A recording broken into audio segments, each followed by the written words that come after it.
Et pour parler de rugby, bien sûr, vous le savez, comme tous les dimanches soirs à 17h, Pierre Berbizier est appelé à la barre. Bonsoir Pierre. Bonsoir Benoît. Pierre, on va évidemment, alors on voulait faire un grand bilan de ce dernier week-end de Coupe d'Europe, sachant qu'il reste encore le résultat de Clermont. On va parler des conséquences du week-end européen, mais on va revenir sur un fait important qui a marqué cette journée, donc la blessure de Thierry Dussautoir. Thierry Dussautoir est donc blessé au tendon du biceps. Il est forfait pour le tournoi des 6 Nations. On va regarder le sujet de Pierre Amiche et puis on a plein de questions à vous poser justement sur les conséquences de cette blessure. Regardez. Rien ne laissait présager d'une telle blessure samedi soir. Au milieu de ses coéquipiers, Thierry Dussautoir termine le match face aux Zèbres. Soigné rapidement au cours de la partie, aucun indice d'un forfait futur n'est alors décelable. Quelques heures plus tard, le verdict surprise tombe, 3 à 4 mois d'arrêt pour le capitaine du 15 de France. Cette blessure fait suite à une saison galère. Après une blessure au genou face à Montpellier et 5 semaines d'absence, c'est le biceps droit du capitaine des Bleus qui le lâche. Cette fois, c'est plus grave. Dussautoir fait une croix sur le prochain tournoi des 6 Nations. Capitaine et titulaire indiscutable chez les Bleus, Dussautoir, qui revenait en grande forme, va laisser un énorme vide, aussi bien en troisième ligne que dans le vestiaire. Un vide que pourraient combler Antoine Burban ou Venceslas Lauré à son poste et Pascal Papé au brassard. Voilà pour donc le bilan alors médical, il est sans appel, c'est confirmé, on l'a dit par le staff de l'équipe de France, 3-4 mois d'absence pour Thierry Dussautoir. Tout d'abord Pierre, un mot, on parlera tout à l'heure des conséquences de l'équipe de France, mais pour lui c'est terrible, non, pour Thierry Dussautoir ce qui se passe? Oui, c'est un très mauvais moment. Il revenait après sa blessure au genou, il revenait à un bon niveau juste avant le tournoi et à nouveau arrêté 4 à 5 mois, donc la fin de saison. Ce sera très dur pour repartir, revenir à haut niveau, c'est vraiment un coup dur pour Thierry Dussautoir. Quand vous dites que ce sera très dur de revenir à haut niveau, on rappelle les échéances pour le 15 de France. Il y aura ce tournoi, il y aura ensuite une tournée au mois de juin, et puis très vite, on va basculer sur l'année 2015, à l'approche de la Coupe du Monde. PSA, Philippe Saint-André va devoir faire des choix, bloquer un groupe pour préparer la Coupe du Monde. Est-ce que vous pensez que cette blessure peut priver Thierry Dussautoir d'une Coupe du Monde? Et quelque part, ça montre l'usure du corps et là-dessus, des épreuves, l'usure mentale pour revenir. Donc en même temps, ça peut rendre plus fort. Mais effectivement, cette succession de blessures pose problème et on pose la question de l'après forcément. Si près de l'échéance Coupe du Monde, quelle sera la possibilité pour Thierry Dussautoir de revenir à son meilleur niveau? On sait que le joueur a du mental, il l'a prouvé précédemment, mais cette succession, effectivement, invite à la plus grosse prudence et à se poser cette question, est-ce que Thierry Dussautoir pourra aller jusqu'à la Coupe du Monde? Alors, on ne va pas se projeter sur la Coupe du Monde, mais tout simplement sur le tournoi, parce que le tournoi approche, ça c'est un vrai coup dur pour Philippe Saint-André et ses hommes. Capitaine de l'équipe de France, quand même, Thierry Dussautoir, le capitanat va aller directement à Pascal Papé. C'est ce qui semble le plus logique et en même temps, là aussi, on peut poser le problème d'une équipe qui se cherche avec ses cadres un petit peu vieillissants, toujours par rapport à l'objectif de la Coupe du Monde, puisque même si le tournoi est important et cette première échéance contre l'Angleterre est capitale, forcément, on est en train de voir bâtir un groupe pour la Coupe du Monde. Et effectivement, est-ce qu'il y a d'autres leaders potentiels que l'on pourrait peut-être déjà lancer sur ce tournoi et pour préparer la Coupe du Monde? On pourrait penser dans la nouvelle génération au niveau de la charnière, mais comme sur la charnière, il n'y a personne encore de sûr d'être titulaire, donc les choix sont assez limités. Donc Papé, il pourrait y avoir au talonnage ou Jarzewski ou Kaiser qui pourraient endosser ce rôle-là, donc, mais très certainement pour un match comme contre l'Angleterre, on se tournera vers Pascal Papé, là, donc assurer le coup au moins contre l'Angleterre. Enfin, c'est quand même inquiétant, parce que vous nous dites que derrière, il y a une sorte de vide quand même, on a besoin de leader dans cette équipe de France de rugby. Et de troisième ligne quand même, Pierre Berbizier. Revenons sur le poste même là, de Thierry Dussautoir. Qui, d'après vous, peut être appelé? On murmure le nom de Bruni, c'est ça? Oui, dans le groupe donc Burban qui a été choisi. Ouais. Dans les caractéristiques du plaqueur récupérateur, un garçon comme Lauré, mais qui ne joue pas depuis quelque temps, qui pourrait revenir. Et puis après, pourquoi pas faire revenir, on a parlé de Bruni, mais dans des profils différents. Leroux aussi du Racing, donc sont des joueurs. Et ensuite, on peut s'adapter en fonction de l'adversaire. La puissance de l'Angleterre pourquoi pas jouer avec Chouli, Picamol en troisième ligne. Donc des options différentes, mais dans le profil du poste même, il n'y en a pas beaucoup. Plaqueur récupérateur, je vois Loré qui ressemble le plus à Thierry Dussautoir. Pour terminer notre partie, Thierry Dussautoir, capitaine de l'équipe de France, on vous rappelle, absent du tournoi destination, grave blessure, rupture du tendon du biceps, donc il sera absent 3-4 mois. C'est un coup dur également pour le Stade Toulousain. Il pourrait peut-être éventuellement faire la fin de saison avec Toulouse.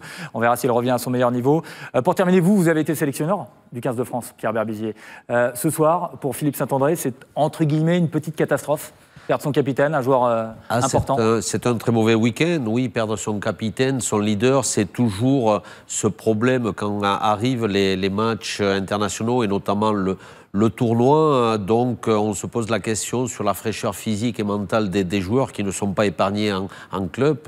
Donc effectivement, c'est un coup dur pour le sélectionneur qui perd son capitaine et son troisième ligne référent. Donc se pose toujours là aussi la question des rapports club, équipe de France. On en revient toujours au même problème. Donc sur la forme, on en arrive toujours à ces extrémités. Ouais. Sur le fond, le problème est rarement abordé. Il y a un autre coup dur pour l'équipe de France. On ne va pas tout dire d'un seul coup. On va aussi se faire du bien un petit peu, bouffer d'oxygène avec quand même la victoire du Stade Toulousain face aux Zèbres. Donc c'est ce match qui a provoqué la blessure de Thierry Dussautoir. La victoire du Stade Toulousain 16-6, on va voir en image. Des Toulousains qui n'ont pas été convaincants, qui auraient eu besoin d'ailleurs de s'imposer avec un bonus pour pouvoir recevoir pour le quart de finale. Ça n'a pas été le cas. Pierre Berbizier, est-ce que Toulouse a fait un petit match ou alors est-ce que ce sont les Zèbres qu'on fait un match ? À l'image de ce problème de fond, des nombreux internationaux qui sont sollicités par l'équipe de France, on peut penser qu'effectivement, avec ce rendez-vous en prévision, peut-être qu'inconsciemment, certains ont levé le pied et on s'aperçoit même devant une équipe italienne qui n'est pas réputée très forte, on galère. Donc alors juste toujours... pour l'équipe italienne, Pierre, je vous coupe, mais on a la stat des 177 plaquages réalisés par ces Zèbres de Parme donc. Alors est-ce que ce sont des super plaqueurs que l'on a eu en face ? On connaît la qualité des joueurs italiens, du rugby italien dans le combat. Les conditions se prêtaient aussi à cette statistique, à savoir que pour le dernier match, effectivement, les Zèbres voulaient quitter. Et il y a, dans cette notion de combat, les Italiens sont toujours présents. Donc je pense qu'il fallait s'attendre à cette réaction. Les conditions du match, je le répète. Donc maintenant, on connaît la différence de niveau entre Toulouse et les Zèbres. C'est pas forcément normal que Toulouse n'arrive pas à dominer plus largement cette équipe des Zèbres. On a une autre stat pour parler de la longévité quand même du Stade Toulousain en Coupe d'Europe, qui reste un ogre européen. 15e qualification pour le Stade Toulousain en 19 participations en Coupe d'Europe. Voilà. La saison dernière, d'ailleurs, ils n'avaient pas participé. Oui, c'est le point positif pour le Stade qui ne s'était pas qualifié la saison dernière, mais on pensait effectivement avant ce match qu'ils auraient pu envisager le quart à domicile. Là, c'est pas encore fait, ça dépendra du résultat de Montferrand et le Munster qui a brouillé les cartes en allant chercher le bonus offensif, lui. Imaginez, on pourrait avoir un quart de finale entre Clermont et Toulouse. Un zoom sur la performance de Vincent Clerc. C'était le grand retour de Vincent Clerc, donc lui aussi absent depuis longtemps à cause de la blessure. 9 courses, 44 mètres gagnés. Est-ce que vous l'avez trouvé convaincant pour un retour, Vincent Clerc ? C'est déjà une bonne chose de le revoir sur le terrain. Il revient progressivement. Il a su adapter une rééducation donc, et un retour vers le haut niveau.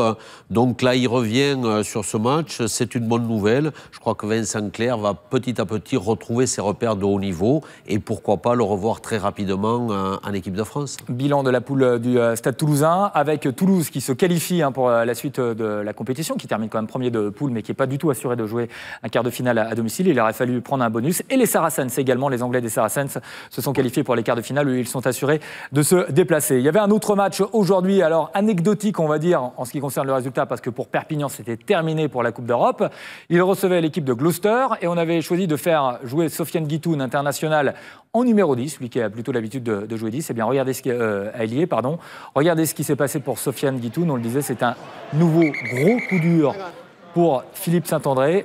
La course, il s'arrête, voyez, sur cette extension, il repose le pied. C'est une rupture, et c'est ce qu'a dit Marc Delpoux tout à l'heure en conférence de presse, une rupture partielle, voire totale, du tendon d'Achille pour Sofiane Guitoun. La saison est maintenant terminée. Voilà, et lui qui avait traversé déjà une grande période de blessure à cause d'un genou, qui revenait à son meilleur niveau, qui avait été fantastique dans ce début de saison, maintenant une rupture du tendon d'Achille. Coup dur pour lui, pour l'équipe de France aussi. Hein. Oui, là aussi, pas épargné par les blessures. Donc, Guitoun, qui revenait, lui, ou qui arrivait au niveau équipe de France, donc avec un avenir prometteur. C'est vraiment dommage, surtout que ce type de blessure, si c'est une rupture totale, rappelons qu'Ali Williams, ça avait été un an de coupure. C'est quand même très dur pour revenir au plus haut niveau. Donc, souhaitons-lui un bon rétablissement. Faire jouer, moi, Pierre, je vous pose la question carrément aujourd'hui, mais c'est vrai que, voilà, alors on le sait, il y a la guerre aussi, la Ligue Fédé et tout sur l'utilisation des joueurs. Je dis pas ça parce que c'était le club de Paul Gauze de l'USAP, mais fallait-il qu'il joue aujourd'hui, Sofiane Guitoun, en plus en numéro 10 En tous les cas, oui, il ne jouait pas à son poste avec des repères différents, des courses différentes. Ceci pouvait expliquer cela. Même si on sait que les Catalans ont des problèmes à l'ouverture, effectivement, ça paraît un petit peu incongru de le voir jouer à l'ouverture. Donc aujourd'hui, ça ne le préparait pas à ces échéances futures et éventuellement de jouer à l'aile avec l'équipe de France. Mais on se rend compte à nouveau, entre les intérêts des clubs et de l'équipe de France, toujours divergence et toujours problème qui va, avec cette blessure, être relancé, ou le débat va être relancé forcément. Bah nous, on vous le lance, hein, carrément, le débat, à vous de vous débrouiller. Regardez, tiens, qui peut remplacer pour Sofiane Guitoun aussi maintenant? C'est aussi une des questions, parce que là, saison terminée pour lui, donc dans le groupe France... on voit Marc Andreu, pourquoi pas. On parle de Jean-Marcelin Butin aussi, qui pourrait venir. Oui, avec les polyvalences de Médard, UG, pourquoi pas donner la chance à Jean-Marc Butin, Nakatashi aussi, qui avait été pris lors de la tournée en tant que pur ailier. Donc, ce sont des options possibles. Ce sera ou le choix du spécialiste ou le choix du polyvalent, donc qui va être déterminant pour le choix du joueur. Le top 3 des informations du week-end. Alors, on vous rappelle les deux grosses informations. Donc, Thierry Dussautoir, blessé gravement, forfait pour le tournoi. Sofiane Guitoun, saison terminée, c'est une rupture du tendon d'Achille. Ça, c'est les deux grosses informations pour l'équipe de France qui se rassemble ce soir pour un grand stage à Font-Romeu. Donc, il y a un rassemblement aux alentours de 18h. On aura l'occasion d'en reparler dans nos éditions à partir de 18h. Donc, notamment aux côtés de Lionel Rosso, donc pour un stage préparatoire au tournoi du côté de Canet en Roussillon pour cette équipe de France. Les trois informations également à retenir dans ce week-end de Coupe d'Europe. En 3, on a choisi Yann Evans qui a pris un carton rouge à la 20e minute parce qu'il a piétiné Mike McCarthy. C'est probablement son dernier gros match avec les Ospreys puisqu'il rejoindra le RCT l'année prochaine. Donc il encourt 3 à 52 semaines de suspension. Il devrait normalement manquer le tournoi. Mauro Bergamasco, regardez ce visage, il est de retour. L'Italien a réussi un gros match face à Toulouse, avec notamment 18 plaquages et malgré un carton jaune concédé. Il y a une bonne nouvelle pour la squadra Azzurra. Le vieux grognard est de retour. Le numéro 1, information de la semaine, c'est le carton plein quand même des Saracens qui nous ont impressionnés face au Connacht. 64 à 6. C'est quand même hallucinant ce score. Oui, il n'y a pas la passe, là il y a eu un passe, Pierre. Je ne sais pas, la qualité aussi des Saracens, donc ce ne sera pas évident pour l'équipe qui les prendra. En principe, l'Ulster, à l'Ulster, ce sera sans doute le match des futures quarts de finale. Ulster-Saracens à l'Ulster, ça vaudra son pesant d'or. Un petit coup d'œil sur le classement actuel. En attendant le résultat de Clermont, tout dépendra de Clermont s'ils prennent un bonus ou pas. Pour l'instant, ils sont à 2 essais. Voici à peu près le classement actuel. Je rappelle, pour les quarts de finale, c'est le numéro 1 qui joue contre le numéro 8, le numéro 2 contre le numéro 7. Donc on aura Ulster, Saracens, Toulon contre Leicester, Munster, Clermont. Toulouse accueillerait la province du Leinster. Mais attention, si Clermont s'impose donc avec un point de bonus, vous voyez, ça change la donne. Donc, et on pourrait avoir Clermont qui recevrait Toulouse. Il leur reste encore 2 essais à marquer aux Clermontois qui affrontent actuellement l'équipe du Racing. Toujours un vrai casse-tête, cette formule Coupe d'Europe. Elle n'est pas convaincante, Pierre. On aimerait que les équipes françaises se donnent un petit coup de main. Ce serait dommage, effectivement, d'avoir un Toulouse-Clermont dès les quarts de finale. Donc, bon, maintenant, effectivement, le sort du match Racing-Clermont conditionnera un petit peu ce tableau final. Donc, voilà l'importance du match à domicile. On s'en rend compte sur ce classement. Mais forcément, avec ces 8 équipes, il y a 8 belles équipes, on va s'attendre et on aura sans doute de très beaux cas. Le champion d'Europe en titre, c'est Toulon, je vous le rappelle, quand même qualifié pour jouer un quart de finale à domicile, ça c'est une certitude. Résumé de ce qui s'est passé à Glasgow avec Bruno Scagliotti. Pas facile de jouer dans la gadoue écossaise pour les Toulonnais. Ce match est capital. Une victoire et ils recevront pour leur quart de finale. Pour Cardiff, le match est sans enjeu si ce n'est gagné devant son public. Un terrain boueux, un ballon glissant et fuyant et à l'arrivée, un jeu lourd, heurté et peu spectaculaire. Il faut attendre la 28e minute pour que Johnny Wilkinson ouvre enfin la marque pour les Toulonnais. Jackson égalise 3 minutes plus tard, lui aussi sur pénalité. Une première période où aucune des deux équipes ne semble savoir où aller ni que faire de cette savonnette. D'ailleurs, dans cette partie lourde, tous les points toulonnais sont marqués au pied. Le seul essai, d'ailleurs pas franchement évident, sera l'œuvre de Fusano pour Glasgow. Il faut la vidéo pour le valider. Et d'ailleurs, regardez, même avec le ralenti, l'essai n'a absolument rien de flagrant, bien au contraire. Les Toulonnais l'emportent 15-8, heureusement, parce que sinon, l'arbitre aurait entendu parler de Boudjelal et Laporte. Il n'y a rien à dire. Ils sont qualifiés en tout cas les Toulonnais, tout va bien pour le champion d'Europe en titre. Enfin tout va bien quand on regarde une statistique sur la rencontre Pierre Berbizier, notamment dans l'occupation du terrain, on s'aperçoit que Toulon a subi 36% d'occupation seulement, ils sont à 37% également de possession.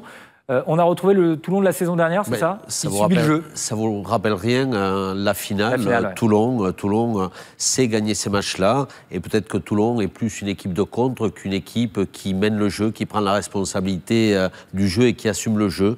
Toulon endosse plus facilement ce rôle d'attentiste un petit peu, donc ils ont les armes pour contrer avec des Wilkinson efficaces au pied sur la moindre occasion et des joueurs qui peuvent faire des décisions sur des récupérations avec une très bonne défense également. Donc Toulon retrouve un petit peu son costume de la saison dernière, très certainement le costume qu'ils endosseront sur ces quarts de finale. Voilà. Et Toulon qui ne sait pas acheter les services d'un certain Juan Pinar, le joueur de l'Ulster, donc ça avait été une petite polémique, qui devait arriver ou pas du côté de Toulon, il ne partira pas et il fait pourtant des merveilles avec l'équipe de l'Ulster, on va le voir, parce que c'était un des chocs très attendus de cette journée, donc pour la qualification qui allait finir premier de groupe, et bien l'Ulster, la province irlandaise, est allée s'imposer à Leicester, et vous allez voir donc notamment sur cet essai décisif, alors que les Tigres de Leicester menaient, Juan Pinar est l'homme du match, il aura marqué les 22 points de son équipe, on voit la pénalité ici de la gagne pour Juan Pinar qui aura réalisé un 100% dans cette partie alors que Toby Flood lui a marqué seulement 14 points. L'Ulster, on en parle moins que le Munster et Leinster, mais une équipe redoutable. C'est la province qui monte après la domination du Munster et ensuite du Leinster. C'est l'Ulster qui revient au plus haut niveau. D'ailleurs, grâce à l'arrivée de Juan Pinar, qui est un homme clé, l'Ulster ne l'a jamais laissé partir. Juste une petite statistique, l'Ulster a gagné tous ses matchs, aucune équipe ayant gagné tous ses matchs en poule. Rappelons-nous, Clermont l'an dernier n'a été champion, mais ça reste quand même une équipe très redoutable. Et je répète, le match Ulster-Saracens vaudra son pesant d'or. Voilà, et dernière info, je vous rappelle également les qualifications en challenge européen, cette fois de Brive et du Stade français. C'est pas le cas du Biarritz Olympique. Brive, Stade français qualifié en challenge européen. Vous connaîtrez les quarts de finale tout à l'heure avec Lionel Rousseau. Soyez au rendez-vous sur l'équipe 21, quart de finale de H-Cup. On en reparlera. Merci beaucoup Pierre Berbizier d'avoir passé ce moment avec nous. On vous rappelle également la blessure de Thierry Dussautoir et de Sofiane Guitoun, forfait pour le tournoi Destination. Dans un instant, les résultats de vos votes. Le top du week-end, c'est qui? La réponse tout à l'heure. À tout de suite.